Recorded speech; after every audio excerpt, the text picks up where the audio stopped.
ሰላም ጤና ይስጥልን ተመልካቾቻችን ከአንከር ሚዲያ ዝግጅት ክፍል ያክብሮ ሰላምታችንን እናቀርባለን። በአማራ ክልል በተለያዩ አካባቢዎች ውጊያዎች የተካሄዱ ነው። ከፍተኛ ድል እንደተመዘገበም የደረሱን መረጃዎች ያመለክታሉ። በተለይም በደጋዳሞት ጎጃም በወሎ ከፍተኛ ቁጥር ያለው ያገዛዙ ሰራዊት መደምሰሱን መማረኩን የደረሰን መረጃ ያመለክታል። አገዛዙ ጥቃት የከፈተበት እንደዚህ ውጊያዎች መቀልበሳቸውንና በፋኖ የበላይነት የተካሄዱ እንዳለ ነው። አርበኛ አስረስ ማረዳምጤ የአማራ ፋኖ ብሔራዊ ንቅናቄ የህዝብግንኙነት ክፍል ኃላፊ ለአንከር ሚዲያ የገለጸው መስመር ላይ አግኝቼዋለሁ። አርበኛ አስረስ በጣም ነው ማመሰግነው። ሰሞኑ ውጊያዎች በስፋት እየተከናወኑ ነው። መነሻቸው ምንድነው? በተለየ ሁኔታ አገዛዙም ድል አገኘው እያለም በስፋት እየተናገረ ነው። እስቲ ምንድነው እየተካሄደ ያለው? አመሰግናለሁ መሳይ። አገዛዙ የምርጫ ድራማውን አከናውኛለሁ ካለ ማግስት ጀምሮ ያቀደው ነገር ቢኖር ከፍተኛ የፋኖ ቁጥጥር ያለባቸውን ይዞታዎች ወታደራዊ ኦፕሬሽኖች ነፃ አደርጋለሁ ወይም ደግሞ የወገን ኃይል ላይ ከፍተኛ ደረጃ ማዳከም ስራ ሰራለሁ ከዛ ቀጥዬ ደግሞ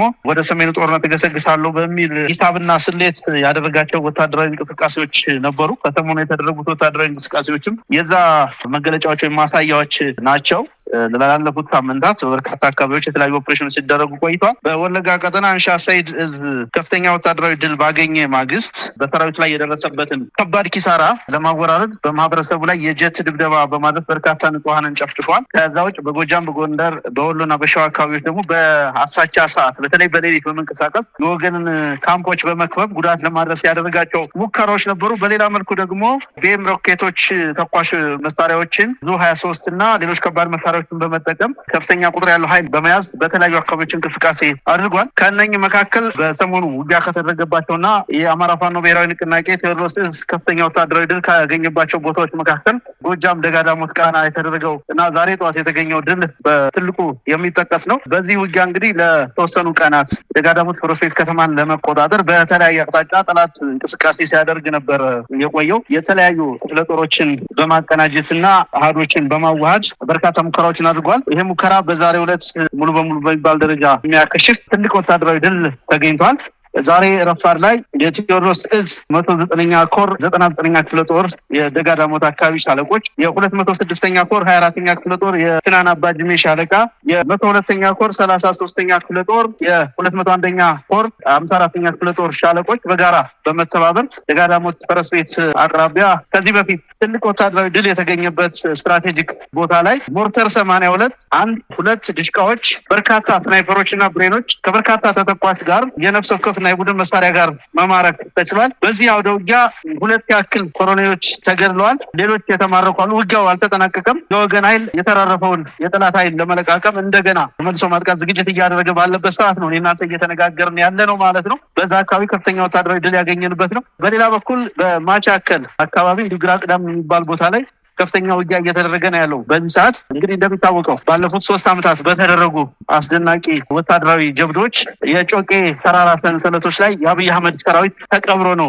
የቀረው። በዚህ በጮቄ አዋሳኝ ቦታዎችና መሀል ጮቄ ላይ ባሉት ከሰከላ፣ ደጋዳሞት፣ በስናን፣ ቢቡኝ እና ሌሎች ደጋማ ወረዳዎች አካባቢ ከፍተኛ ቁጥር ያለው የጠላት ኃይል ሰርጎ የቀረበት ተቀብሮ የቀረበት ቀጣና ነው። ያ የትናንት ታሪክ ዛሬም እየተደገመ ነው የሚገኘው። የወገን ኃይል በከፍተኛ ስሜትና መነሳሳት ላይ ነው የሚገኘው። በሁሉም አካባቢ ተመሳሳይ ነገሮች ይቀጥላሉ ማለት ነው። በሌላ በኩል በወሎ ሰሜን ወሎ አካባቢ እንዲሁ ከፍተኛ ምርኮ የተገኘበት ድል ተደርጓል። የምኒልክ ዕዝ 102ኛ ኮር 12ኛ ክፍለ ጦር ያው በዘረፈጁ አገዛዝ ሰራዊት ላይ ከባድ መብረቃዊ ጥቃት ፈጽሟል። በትናንትናው ዕለት ሰኔ 18 2018 ዓመተ ምህረት ማለት ነው። በተለይም በዞብልና ራማ በኩል በተለምዶ ፀሐይ መግቢያ ድረስ አሰላለፍ በማድረግ እንቅስቃሴ ያደረገውን የጠላት ኃይል የወገን ኃይል 12ኛ ክፍለ ጦር በመልሶ ማጥቃትና በመከላከል ከፍተኛ ውጊያ በማድረግ ያሰለፈውን 3 መድፍ 1 ዙ 23 ሞርተር 120 በማሰለፍ ያደርግ ሙከራውን ማጥቃት በማክሸፍ ከፍተኛ ድል ማግኘት ተችሏል። በዚህ ድልም ከ28 በላይ የነፍስ ወከፍ መሳሪያዎች፣ በርካታ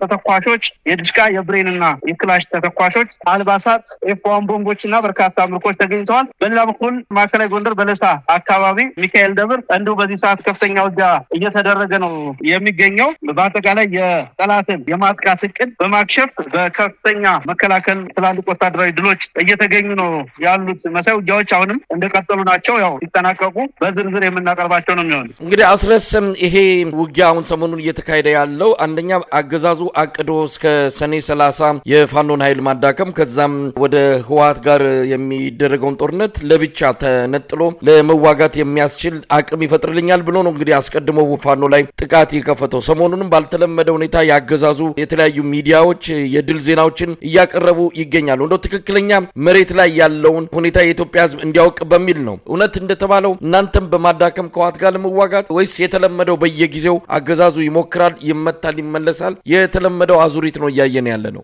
ባለኝ መረጃም በእኔ ግላዊ እምነትም አገዛዙ ከትግራይ ኃይሎች ጋር ያለው ግንኙነት አሁን ባለበት ሁኔታ ይቀጥላል ብዬ አላምንም። መረጃዎቹም እንደሚያሳዩት እሱን ነው። በዚህ ሁኔታ ውስጥ እንደ መንግስት መቀጠል እንደማይችል በሚገባ የተረዳ ይመስለኛል።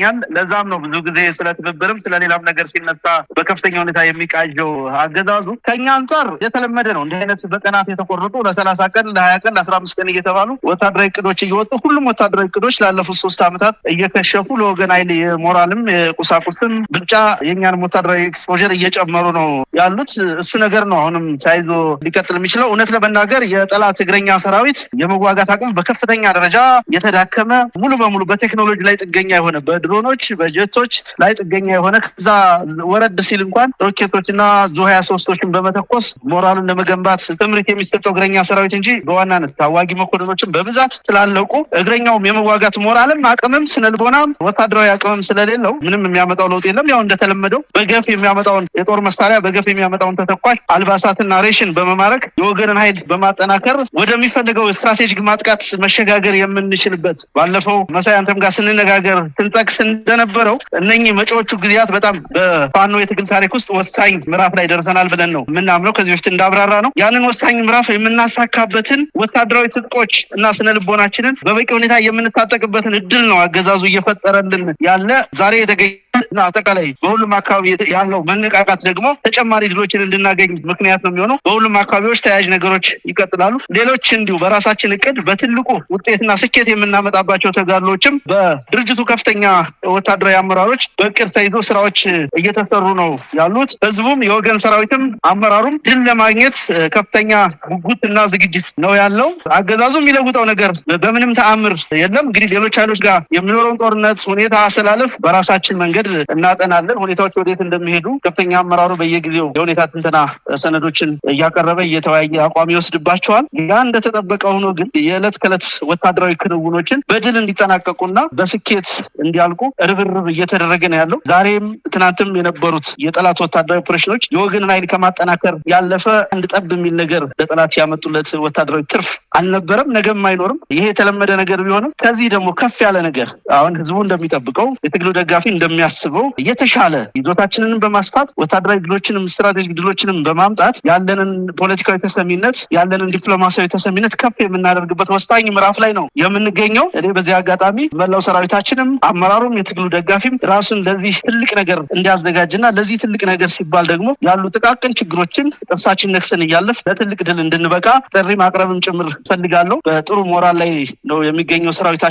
ቅድም በጠቀስኳቸው ቦታዎች በሁሉም አካባቢዎች ውጊያዎች እንደቀጠሉ ናቸው። የአየር ንብረቱና አጠቃላይ ሁኔታው ደግሞ አመቺ ነው። የክረምት መግቢያ ላይ ነው የምንገኘው። በተለይ የውጊያ እየተደረገባቸው ባሉ የጎጃም ደጋማ አካባቢዎች ከፍተኛ ዝናብና ደመና ያለበት በመሆኑ ምክንያት ጠላት ኃይል ያለውን አድቫንቴጅ በተለይ የድሮንና የቴክኖሎጂ አድቫንቴጅ በሚገባ እንዳይጠቀም ተፈጥሮ ጭምር የሚከለክልበት ወሳኝ ወቅት ስለሆነ ይህንን መልካም አጋጣሚ ለመጠቀም ሰራዊታችን ርብርብ እያደረገ ነው። ድርጅቱም ያሉትን ወታደራዊ ኦፕሬሽኖች እየገመገመ እያስተካከለ ስምሪት እየሰጠ ነው የሚገኘው። ስለዚህ የሚለውጠው ነገር የለም አገዛዙ። እንደው አስረስ እንግዲህ ይሄ ወታደራዊ ትርጉሙ ምን ማለት ነው? በርካታ መስመራዊ መኮንኖች ኮሎኔሎች እንደተገደሉ እንደተማረኩ የተገለጸ ባለበት በዚህ ወቅት አገዛዙ የናንተን እቅድ አስቀድሞ የማክሸፍ ስትራቴጂ ነድፎ ጥቃቱን እንደከፈተ ነው የሚነገረው። እንደሰማነውም ከሆነ ፋኖን በተለያየ መንገድ አንድም በጥቃት ሁለትም በድለላ ከፍተኛ ገንዘብ መድቦ በተለይ በፋኖች መሃል ልዩነትን በመፍጠር የታቀደ በትብብር የሚመጣ ጥቃትም ካለ እሱን አስቀድሞ የማክሸፍ ከሰኔ 30 ቀነ ገደብ የተሰጠው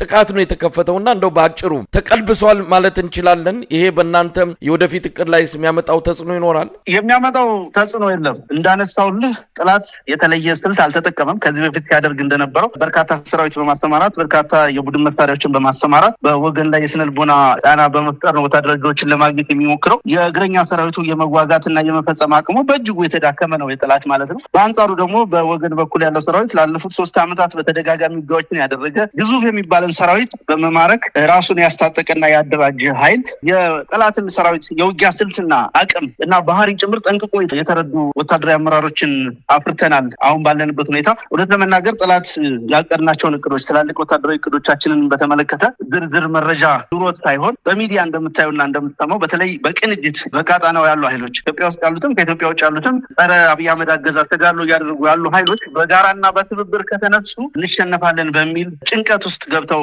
የሚያደርጉት የሚወስዱት ወታደራዊ እርምጃ እንደሆነ ያው እንደሚታወቀው ኃላፊነት የማይሰማው አገዛዝ ነው። ያገዛዝ በርካታ የደሃ ልጆችን በየተራራው እያመጣ እየቀበረ ነው የሚገኘው። ምንም አይነት የሞራልና የህሊና ተጠያቂነት በሌለበት ሁኔታ ውስጥ የሚኖር አገዛዝ በመሆኑ ያንን የሚደርስበትን ሰብአዊ ኪሳራ በዛ መንገድ ለማካካስ የሚሞክር ነው። ሚዲያ ላይ የሚታየው ነገር የተለያየ ነገር ያለ ችግር ያለ ክፍል ያለ በሚመስል መንገድ የሚስተጋባው ነገር ጠላት በከፍተኛ ሁኔታ ኢንቨስት አድርጎ የሚሰራበት ነገር እንጂ በተጨባጭ በድርጅታችን አመራርና በድርጅታችን ሰራዊት መካከል በፍጹም መተማመን ተጋድሎች እየተደረጉ ነው ያሉት። እነሱ ይቀጥላሉ።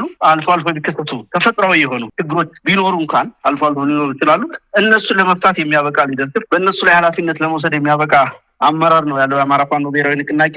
በዛ መንገድ ተጋድሎች እንደቀጠሉ ናቸው። የጠላት እቅድ ሙሉ በሙሉ ይከሽፋል። በመጪዎቹ ጊዜያት የወገን የበላይነት በሚያረጋግጥ መንገድ የተሻሉ ስትራቴጂካዊ ድሎችን የምናገኝበት ወሳኝ የታሪክ መታጠፊያ ላይ ነው የምንገኘው። ለዛ ደግሞ በሙሉ ዝግጅት ላይ በማንኛውም መንገድ ሙሉ ዝግጅት አድርገን ወደ ተሟላ ወታደራዊ ድል ለመገስገስ የምናደርገው ሩጫ እንደቀጠለ ነው። መሳይ በጣም ነው የማመሰግነው። እንግዲህ አርበኛ አስረስ ማረዳምጤ ውጊያዎች ገና እየተካሄዱ ነው፣ አልተጠናቀቁም። ሌሎች በርካታ ድሎችም የተገኙ እንዳለ ነው አሁን ካንተ ጋር ስንነጋገር በውስጥ ማስታወሻ እየመጣልኝ ያለው። እነሱን ሰብስበን ደግሞ ወደ ኋላ ላይ ከሌሎች ፋኖ አመራሮች ጋርም እንወያያለን። አርበኛ አስረስ ማረዳምጤ የአማራ ፋኖ ብሔራዊ ንቅናቄ ህዝብ ግንኙነት ክፍል ኃላፊ፣ በጣም አመሰግናለሁ። አመሰግናለሁ መሳይ።